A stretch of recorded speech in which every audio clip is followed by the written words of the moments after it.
After the dramatic death of the Gallic king on the battlefield and the destruction of the Gallic army, free Gaul was left in turmoil. The king's death sent shockwaves through Gaul. Word was now spreading of the might of the forces of Rome. It would take a talented leader in order to reinvigorate the fighting men of Gaul to fight once more against Rome. And so it was the case that not only did such a man live, but that as soon as the king died, he sprang right into action, traveling across Gaul, raising a new large army to fight for free Gaul. That man being the younger brother of the fallen king, who now assumed command of the free Gallic army. He inspired many tribes throughout Gaul to unify and to stand together for one last battle against Rome. It would be the youngest of the three brothers who would assume second in command of free Gaul and set about raising his own army, an army which comprised of Druids, ancient religious leaders of Gaul. The Druids were mystical and the Druids were ancient. They believed in a free Gaul, free of the rule of Rome. They would fight and die protecting this vision.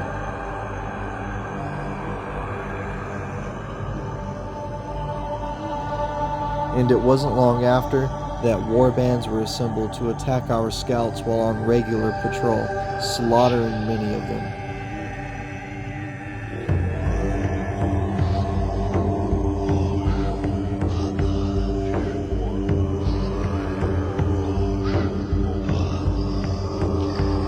Territories of Gaul that were once adamantly controlled by Roman forces now broke out into small skirmishes that took place regularly against the raiding warbands of Gaul. Without any clear answers for why these attacks were taking place all of a sudden against Roman forces, we immediately began severely punishing nearby Gallic tribes.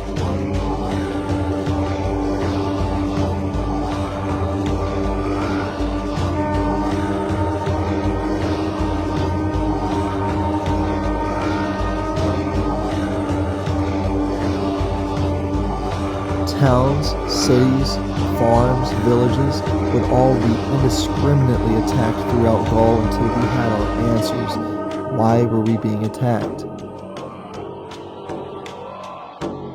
And it wasn't long after our brutal retaliation strikes began that some Gallic cavalrymen came and met with some scouts of ours in secret to tell us of what was transpiring.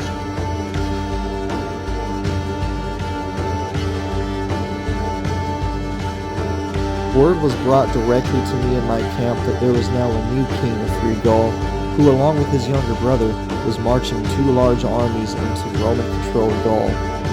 And so I prepared my men to go and meet this new king in the open battlefield, much of my army comprising of Gallic auxiliaries, armed and armored by us to fight for us.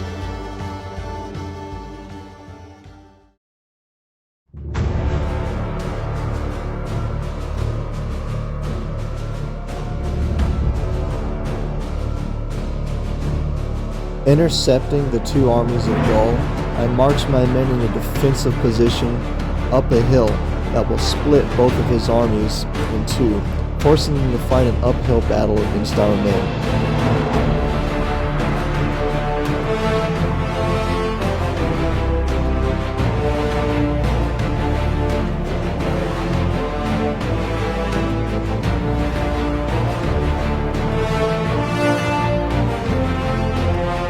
To the left of us marches the youngest brother's army. This army comprises of many of Gaul's finest and most skilled warriors, but also of Druids who have united in arms for their vision of a free Gaul.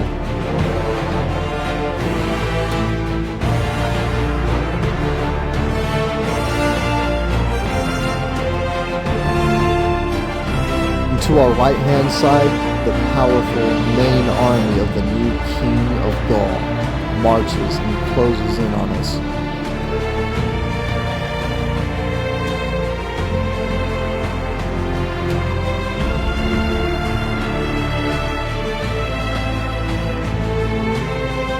Just like his older brother's army before him, his army comprises of a huge number of Gallic cavalry.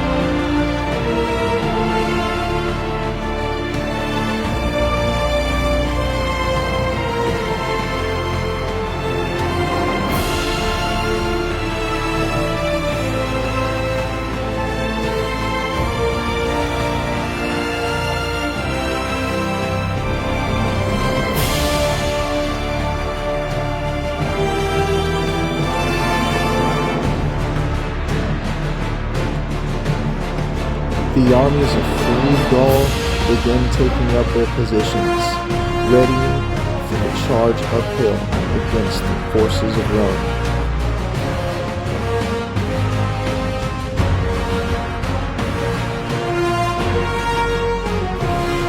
The beginning stages of the battle open up with an archer skirmish, but because our archers have the uphill advantage, their archers who are downhill sustain heavy casualties. We can't put high casualties on our archers.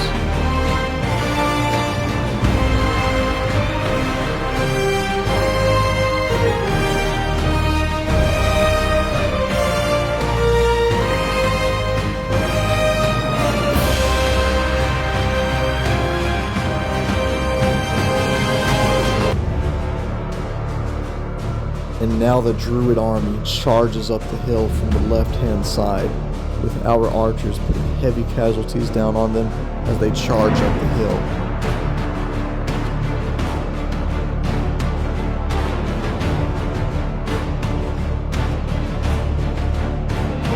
My men viciously toss their pile into the enemy ranks and engage in combat with the Druid army, putting huge casualties on them. I positioned my elite Triarii spearmen at the rear in order to guard my cavalry, which I'm holding for a decisive moment.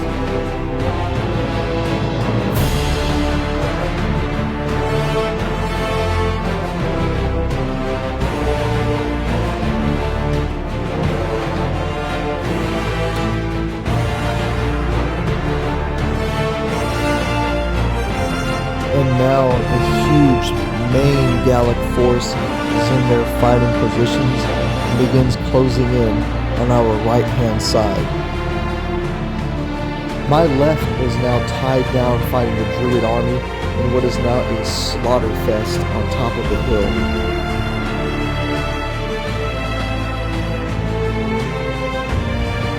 I begin moving my Triarii to the right-hand side now to guard my cavalry from their cavalry charging my rear. And a vicious and desperate battle begins to ensue on the right-hand side of the hill. The King of Gaul himself charging into battle and inspiring his men to fight. Right at the decisive moment, I charge all of my cavalry as a combined strike force right down the enemy center. However, to our left, the situation grows ever more dire as they push forward into our center.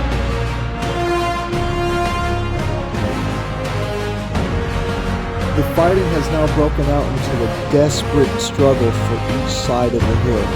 However, right at this decisive moment, the King of Free Gaul falls on the battlefield just like his brother before him.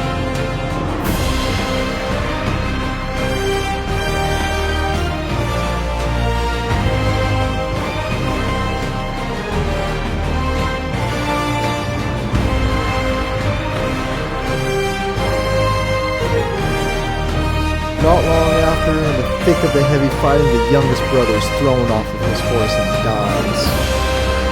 With both leaders dead, much of what remains of the Gallic army begins to flee in terror of the horror of the wrath of the Roman military machine.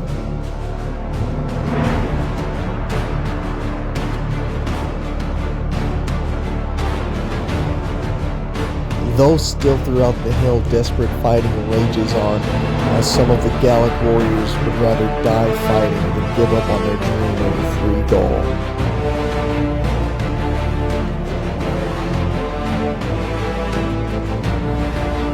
My combined cavalry forces now embark in a cleanup operation, going through the battlefield and hitting the now split up pieces of the Gallic armies.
Still, much of our cavalry strike force remains intact as we clean up what remains of the Gauls on the battlefield, most of which now are in flight, some of which still try and put up a fight. Though the odds have been turned at this point greatly against their favor.